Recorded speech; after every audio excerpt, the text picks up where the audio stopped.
And if I told you that the same governments who lecture you about climate change, renewable energy, and saving the planet are simultaneously making it illegal for you to disconnect from the grid, that in some places collecting rainwater on your own property is a crime, that installing solar panels without permission can get you fined, that living off-grid is technically considered a code violation in dozens of jurisdictions across the so-called free world, that there are people right now sitting in jail, not for violence, not for theft, but for daring to live in a home powered by the sun instead of a corporation. Yeah, the people telling you to go green are also the ones arresting you for being too green. The same bureaucrats who put solar panels on government buildings will condemn your house if you try to do the same thing without jumping through 73 flaming hoops of paperwork. Before the utility companies lobby this video into oblivion, before Elon Musk patents the sun itself and starts charging us a monthly subscription fee for photosynthesis, let me show you exactly why they don't want you generating your own electricity,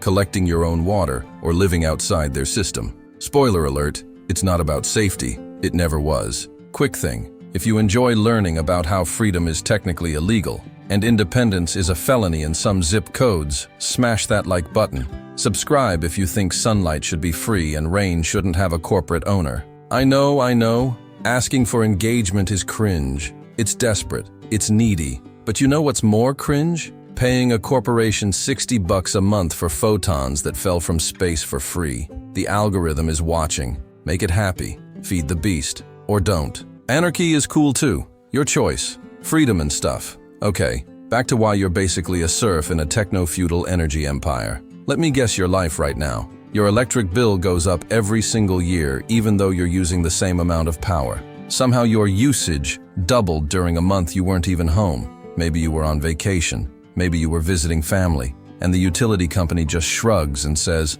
sorry, that's what the meter says. You get charged a service fee that's bigger than your actual usage, a delivery fee, a maintenance fee, a we exist fee. You've thought about solar panels, but the upfront cost is literally the price of a used car, and the payback period is longer than most marriages. You've done the math. You've watched the YouTube videos. You know it makes sense in theory, but in practice, the system is designed to keep you renting energy forever. You've seen those off-grid tiny home videos and thought, man, that looks peaceful, that looks free, that looks like actual autonomy. But then you remembered you live in a place where disconnecting from municipal water is legally considered making your home uninhabitable, even if you have a well, a filtration system, and cleaner water than what's coming out of the tap. You've wondered why, in the year 2025, with all this talk about renewable energy and sustainability and saving the planet, you still have to be plugged into a centralized system that was designed in like 1923 by a literal monopoly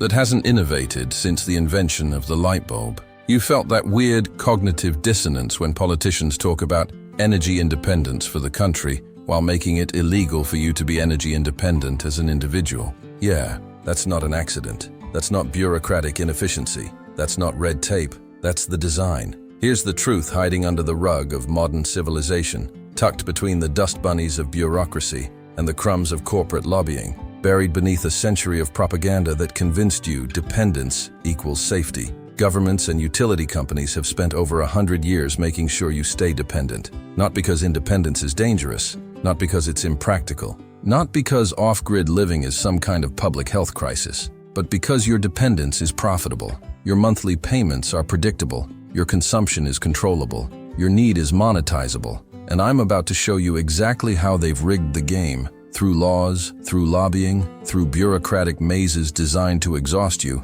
so that you keep paying, keep consuming, and never, ever become self-sufficient. Because a self-sufficient citizen is a citizen they can't control. And control, my friend, is the whole point. Let's start with the most obvious scam, the electric grid itself. You know how Netflix charges you monthly, how Spotify makes you pay to hear songs that already exist, how Adobe went from selling software to renting it, so now you never actually own Photoshop, you just lease it until you die. The grid is the exact same business model, except you can't cancel. You can't even threaten to cancel to negotiate a better rate like you can with your cable company. You're locked in, baby. Born into a subscription you never signed up for, that your parents didn't sign up for, that nobody in your family tree ever actually chose. It was just the only option. Think about it like this. Imagine if Coca-Cola made it illegal to drink tap water. Imagine if McDonald's lobbied to make home cooking a code violation. That's what utility companies have done with electricity.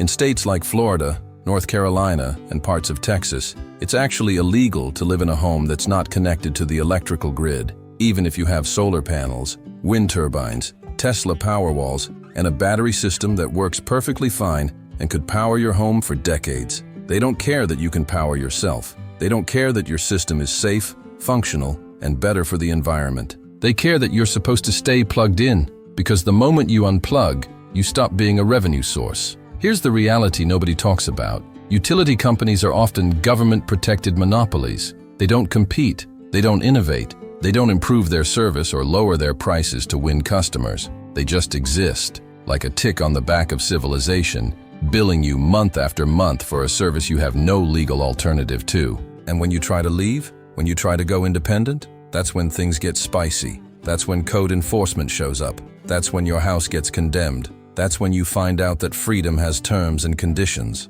Okay, so governments love solar energy, right? They're all about green initiatives and carbon neutrality and renewable futures. Every politician has a photo op with solar panels in the background. Every climate summit ends with promises about clean energy transitions. Cool, awesome. So you, an individual human who cares about the planet and also wouldn't mind not paying $100 a month for electricity, decide to install solar panels on your roof. You're doing your part, you're going green, you're about to cut your electric bill to zero, and maybe even sell power back to the grid like they told you you could. But then you find out you need a permit and an inspection and approval from your homeowners association, who may or may not have a deal with the local utility company, and in some cases, written permission from the utility company itself, the same company whose revenue you're about to destroy. Oh, and even if you get approved, in many places, you're required by law to stay connected to the grid. You can't just go full independent. You can't just unplug and say thanks, but I'm good now. No, you have to sell your excess power back to the utility company at a rate they decide, which is always, mysteriously, somehow lower than what they charge you, often significantly lower. It's like growing your own tomatoes in your backyard, being legally required to sell them to Walmart at $1 per pound and then buying them back at $5 per pound with a convenience fee added on top.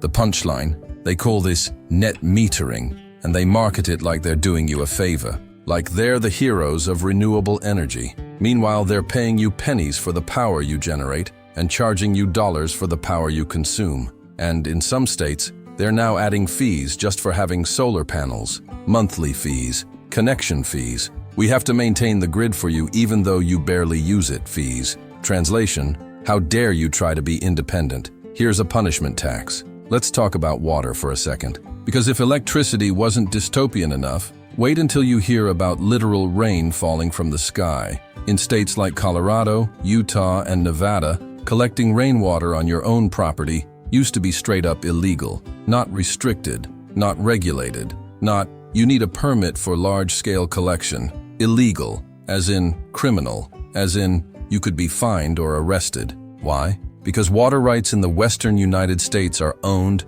yes, owned, by corporations, agricultural conglomerates, and municipalities. They have legal claim to the rain before it even hits the ground. So if you put a barrel under your downspout to water your garden or wash your car, you're technically stealing someone else's water. Let that sink in. Rain, water that falls from the sky, that's been falling for billions of years, before humans, before corporations, before laws. And someone looked at that and said, yeah, that's ours actually. Their argument is that rainwater collection affects downstream water supplies, which sounds reasonable until you realize they're talking about you, one person, with a 50-gallon barrel in your backyard, while Nestlé is bottling millions of gallons from public aquifers for profit and Coca-Cola is draining entire rivers to make Dasani. They've since loosened some of those laws, mostly because people got really mad. But the message is clear, even the sky isn't free. Even the most fundamental resource for human survival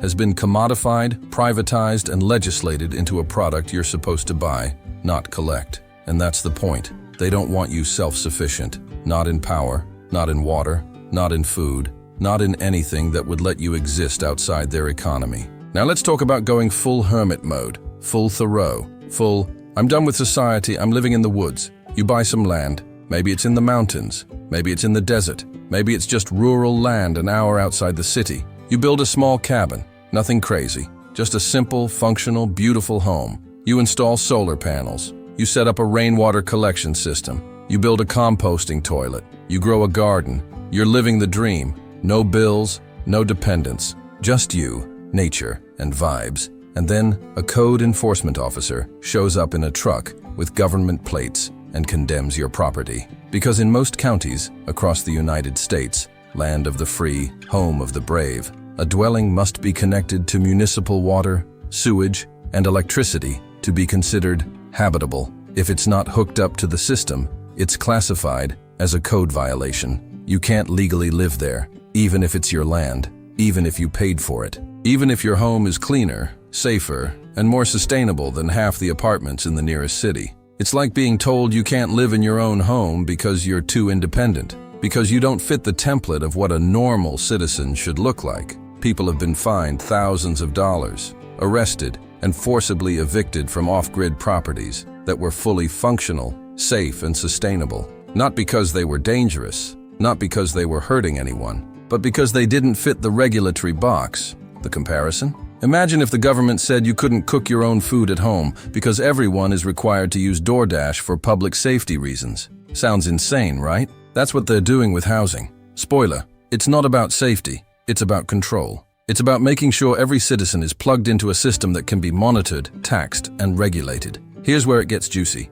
Utility companies donate millions, sometimes tens of millions, of dollars to politicians every single election cycle. They lobby for regulations that keep competition out and dependence in. They fund think tanks that publish studies saying renewable energy is unreliable or too expensive, even though the data says the opposite. And here's the wildest part. They write the laws. Literally. In some cases, utility company lawyers draft the legislation word for word, hand it to a senator or a representative, and it gets passed, as is, with barely any edits. This isn't conspiracy theory stuff. This is documented. This is public record. You can go look up which politicians receive money from which energy companies, and then watch those exact politicians vote against solar subsidies, against grid independence, against anything that threatens the utility monopoly. And governments? They love it, because every home connected to the grid is a taxable point of revenue. Every water meter, every power line, every gas hookup is a data point they can track, regulate, and monetize. They know how much power you use. They know when you're home. They know your patterns, your habits, your life. Self-sufficient people are invisible to the system. They don't generate tax revenue from utilities. They don't consume products from corporate suppliers. They don't need infrastructure. They're off the map, off the books, untrackable. And that terrifies bureaucracies that are built entirely on dependence. The ugly truth. Freedom isn't profitable. Independence doesn't generate quarterly earnings. Autonomy doesn't fill campaign coffers. So they make it illegal, or at least so difficult, so expensive, so bureaucratically exhausting that most people just give up and stay plugged in. And here's the ultimate irony, the cherry on top of this dystopian sundae. Governments are simultaneously pushing green energy mandates while blocking individual energy independence. They'll subsidize massive solar farms owned by corporations. They'll give tax breaks to billion-dollar companies building wind turbines.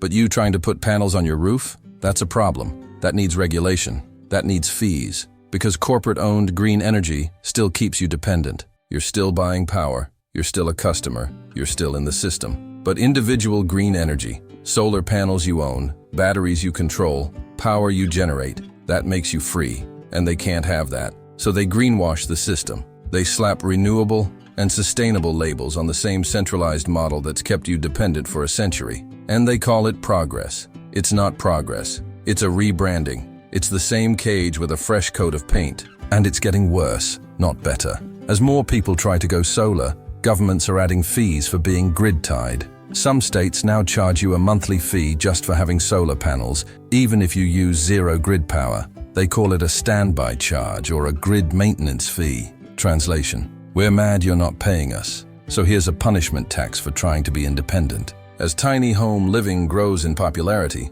people downsizing, minimizing, trying to live cheaper and simpler, zoning laws are tightening to make them illegal in more places. Minimum square footage requirements, foundation requirements, connection requirements, and as climate change accelerates, as droughts get worse, as power grids fail during heat waves and cold snaps, the same governments screaming about sustainability are blocking the exact solutions that would make people resilient, independent, and anti-fragile. It's almost like they don't actually want you to solve the problem. They just want you to keep paying for their version of the solution. The version where you're still dependent, still paying, still controlled. So here's the deal. Governments don't want you owning your own power because your dependence is their leverage. The grid isn't infrastructure, it's a leash. Every regulation, every permit, every fee is another link in the chain. And every time you try to take it off, they tighten the collar. But here's the good news, and I mean this. People are doing it anyway. All over the world, communities are building microgrids, sharing solar power, collecting rainwater, living off-grid in ways that are legal, safe, and scalable. They're finding the loopholes. They're navigating the bureaucracy. They're fighting back in court and winning. And if you want to see exactly how they're doing it, the legal strategies, the technical setups, the communities making it work, that video's coming next. Click it now before I send you to live in a yurt in the Mongolian steppe with no Wi-Fi, questionable plumbing, and a diet consisting entirely of fermented mare's milk. See you there. Stay free, or at least try to be.